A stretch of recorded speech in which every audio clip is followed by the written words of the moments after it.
And even today, I say and do embarrassing things. Like everyone can be dismissed if you just focus on one thing. That's something I notice, just a human tendency. We're just wired to try to dismiss people and institutions because it's so reality is so confusing. We just want to boil things down. So we just dismiss, for example, the New York Times because they made the Russian collusion hoax the top story for 3 years, and it turned out to be nothing. But I don't read the New York Times for its ranking of what's important in the world today.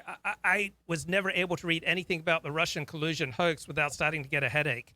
I mean, I would genuinely try to read these articles about how Trump colluded with Russia to rig the 2016 election, and my mind would just it would just get fuzzy and start to hurt because it just didn't make any sense. So I don't read the New York Times for that. I don't read the New York Times, obviously, for its woke op-eds, but I mean, the New York Times sometimes publishes Christopher Cordwell. He's an amazingly insightful thinker, and a lot of its cultural coverage, book coverage, overseas coverage. I mean, if you're going to trash the New York Times, then tell me a better newspaper. What's a better source of news than the New York Times? FoxNews.com? Come on, get real. The New York Times has something like 1,200, very smart, intelligent, generally left-wing journalists